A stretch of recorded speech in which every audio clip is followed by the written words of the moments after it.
हमारी अफवाज ने कहा था कि हम जब करेंगे तो दुनिया देखेगी, और दुनिया ने देखा है, सबको दिखाया, दिन की रोशनी में दिखाया है। शाहिद आफरीदी को ना ज्योग्राफी पता है ना हिस्ट्री पता है।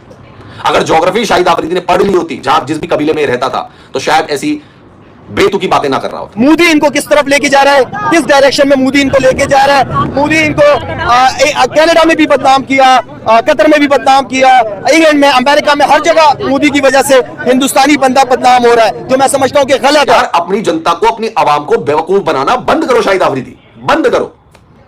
ये जो तुम जहर उगल रहे हो ना, यही वो लोग हैं दोस्तों जो कहते हैं कि पॉलिटिक्स और स्पोर्ट्स को मिक्स नहीं करना चाहिए। यही लोग बोलते हैं ना, ये जिहादी, कि पॉलिटिक्स और स्पोर्ट्स को मिक्स नहीं करना चाहिए। और सबसे ज्यादा स्पोर्ट्स के साथ अगर किसी इंसान ने पॉलिटिक्स को मिक्स किया है तो वो है शाहिद आफरीदी। बुज़दिल अफरीदी पर हंस रही दुनिया।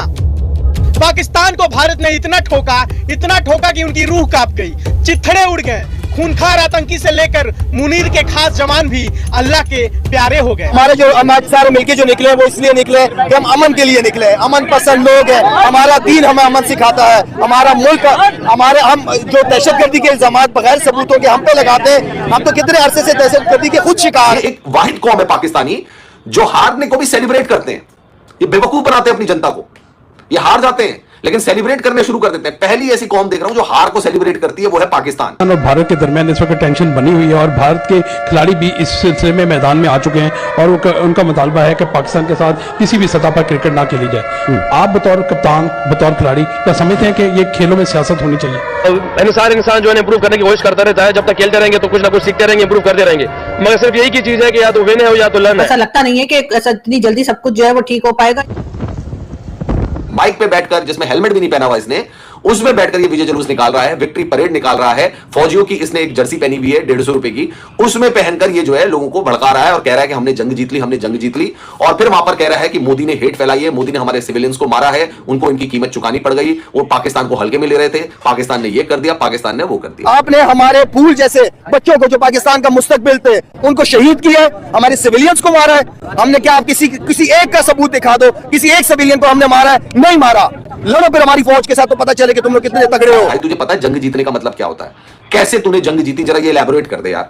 मैं शाहिद आफरीदी से जानना चाहता हूं कि शाहिद आफरीदी, आप मुझे बस 5-6 लाइनों में बता दो कि जंग कैसे जीती आपने। शाहिद अफरीदी का चचेरा भाई था, शाहिद अफरीदी का चचेरा भाई था लश्कर में। बीएसएफ ने कुत्ते की मौत मारा उसको, बॉर्डर सिक्योरिटी फोर्स ने ठोक दिया शाहिद अफरीदी के चचेरे भाई को। तब से मुल्क लटका के फिर रहा है। फिर वो लाइन ऑफ कंट्रोल गया, वहां पे उसने धमकी दी जो हमें कहेगा कि हम ऐसा वैसा। अरे ऐसे वैसे भैया सुनो, ये जो हमें धमकाने की कोशिश कर रहे हो ना, हमें धमकाने की, बेटा उत्तर प्रदेश के रहने वाले हैं, यूपी के, हमारा काम है धमकाना, हम धमकाते हैं दुनिया को। ये वो कौम है, हाँ। ये वो लोग हैं भाई जो मतलब जो आप कह रहे हो सस्ते कागज से, उन्होंने सस्ते कागज से बनाकर उड़ाए थे हमारे ऊपर। यही तो लोग हैं, ये पाकिस्तान वाले ये कह रहे हैं हमने ये कर दिया वो कर दिया। इनसे प्रूफ मांग लो, कहते हैं अपने आप देख लो यार। हमारा वो जज्बा, हमारी सोच, सब कुछ बदल गया। आई फील कि बिल्कुल हम दोबारा से जिंदा हुए हैं। हमें एक नया मौका मिला है चीजें सुधारने का। तुम्हारे वो जो 9 एयर बेसेस जो ध्वस्त कर दिए उनका क्या? तुम्हारे जो आर्मी के जवान के जो हमने कॉफिन देखे उनका क्या? जो तुम्हारे आतंकवादियों को तुम्हारा आर्मी चीफ और वो सब सैल्यूट मार रहे हैं उनका क्या? वही बात जो पहले भी हिंदुस्तान कहा करता था कि जी टेरर और टॉक्स जो है वो एक साथ नहीं चल सकती। अब ये भी कहा गया है ट्रेड और टेरर भी साथ नहीं चल सकता। उसके साथ साथ पीएम मोदी ने ये भी कहा है कि ब्लड और वाटर यानी कि वो भी एक साथ फ्लो नहीं कर सकता। ट्रंप ने मोदी जी को बोला कि भैया बाकी सब चीज तो ठीक है, ये आप न्यूक्लियर साइट पे कैसे मिसाइल मार रहे हो? न्यूक्लियर साइट पे मिसाइल मत मारो, अब तुरंत सीज फायर करो यार। इधर उधर तुम्हारी मिसाइल लग गई अगर कहीं तो बहुत बड़ा एक्सप्लोजन हो जाएगा, बहुत बड़ा धमाका हो जाएगा, आधा पाकिस्तान निपट जाएगा, सिविलियंस निपट जाएंगे। और ये इसका इंटरनेशनली अच्छा मैसेज नहीं जाएगा कि हिंदुस्तान ने इनके न्यूक्लियर साइट्स को तबाह कर दिया। ये इमरान खान क्यों बनना चाहता है ये आदमी? ये बनना चाहे कुछ और बन जाए, परवेज मुशर्रफ बनना चाहे, नवाज शरीफ बनना चाहे, पर होता तो सबका अंत वही है, जेल तो सबको ही जाना पड़ता है इनके। हाँ, लेकिन इमरान खान बनेंगे तो थोड़ा और दर्द उठाना पड़ेगा ना इन्हें। वो थोड़ा इमरान भाई के नाम पे मैंने सुना था कुछ एक्स्ट्रा दर्द उठा रहे हैं वो। शाहिद आफरीदी के साथ दोस्तों प्रॉब्लम यह है कि वो अपने आप को दूसरा इमरान खान समझने लग गया है। वो समझ रहा है कि जैसे इमरान खान पाकिस्तान का प्रधानमंत्री बन गया, ऐसे ही मैं भी पाकिस्तान का किसी दिन प्रधानमंत्री बन जाऊंगा। अब पाकिस्तान में तो कुछ भी चीज पॉसिबल है यार, इसलिए मुझे लगता है कि वैसे बयान देता है जाहिलों। मैं सबसे पहले अपनी तरफ से, अपनी फैमिली की तरफ से, अपनी दोस्तों की तरफ से, पाकिस्तानियों की तरफ से, ओवरसीज पाकिस्तानियों की तरफ से मैं अपनी अफवाज पाकिस्तान का शुक्रिया अदा करता हूँ, सलूट करता हूँ अपनी पाक फौज को। अल्हम्दुलिल्लाह अल्हम्दुलिल्लाह। देखिए हमारे जो हमारे सारे मिलके जो निकले वो इसलिए निकले कि हम अमन के लिए निकले, अमन पसंद लोग हैं। हमारा दीन हमें अमन सिखाता है, हमारा मुल्क हम जो दहशतगर्दी के इल्जामात बगैर सबूतों के हम पे लगाते हैं, हम तो कितने अरसे से दहशतगर्दी के खुद शिकार है। 80-90 हजार बंदा हमारा शहीद हुआ है, तो आप किस मुंह से 10 मिनट के अंदर बगैर इन्वेस्टिगेशन आप पाकिस्तान के ऊपर इल्जाम लगाते हो?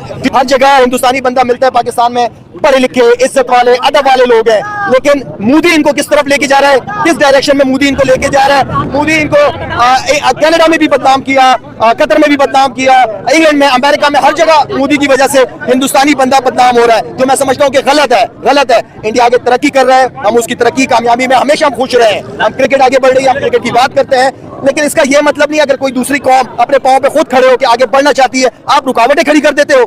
क्या ये पड़ोसियों के हकूक है? आपने हमारे फूल जैसे बच्चों को जो पाकिस्तान का मुस्तकबिल थे उनको शहीद किया है, हमारे सिविलियंस को मारा है। हमने क्या, आप किसी एक का सबूत दिखा दो, किसी एक सिविलियन को हमने मारा है? नहीं मारा।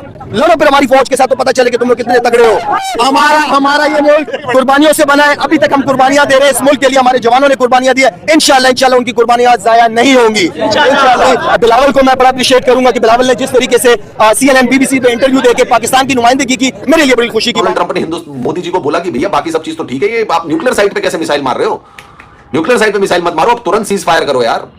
इधर उधर तुम्हारी मिसाइल लग गई अगर कहीं तो बहुत बड़ा एक्सप्लोजन हो जाएगा, बहुत बड़ा धमाका हो जाएगा, आधा पाकिस्तान निपट जाएगा, सिविलियंस निपट जाएंगे, और ये इसका इंटरनेशनली अच्छा मैसेज नहीं जाएगा कि हिंदुस्तान ने इनके न्यूक्लियर साइट्स को तबाह कर दिया। वही बात जो पहले भी हिंदुस्तान कहा करता था कि जी टेरर और टॉक्स जो है वो एक साथ नहीं चल सकती हैं। अब ये भी कहा गया है ट्रेड और टेरर भी साथ नहीं चल सकता। उसके साथ साथ पीएम मोदी ने ये भी कहा है कि ब्लड और वाटर यानी कि वो भी एक साथ फ्लो नहीं कर सकता। यानी कि उससे बात यही समझ में आती है कि भारत जो है वो पाकिस्तान के साथ ना तो बात करने को तैयार है, ना तो ट्रेड करने को तैयार है। और जो वाटर ट्रीटी के ऊपर जो इशू बना था कुछ टाइम पहले, जिसमें कहा जा रहा था कि वाटर ट्रीटी को कैंसिल कर दिया गया है या कर दिया जाएगा, और उसके ऊपर पाकिस्तान ने भी काफी शोर मचाया था कि ये इस तरीके से पाकिस्तान का पानी नहीं रोक सकते।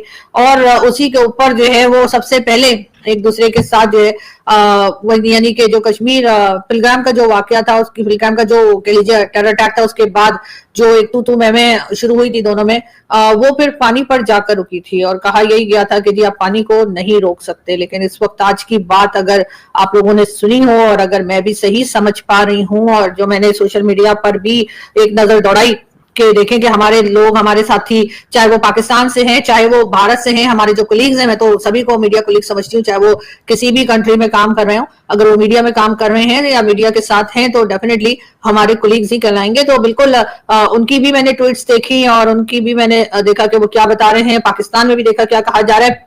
यकीनन पीएम मोदी की आज की बात को जो है दोनों कंट्रीज में ही बहुत ही सीरियसली लिया जा रहा होगा, क्योंकि जिस तरीके से उन्होंने बात की, हमारे यहाँ तो एक तासुर या एक इंप्रेशन ये भी था कि शायद अब जो है वो हिंदुस्तान पाकिस्तान के आपस की टेंशन जो है वो ऑलमोस्ट सब खत्म हो गई है और दोनों ने एक दूसरे के ऊपर अटैक कर लिया, दोनों ने एक दूसरे की ऊपर जहां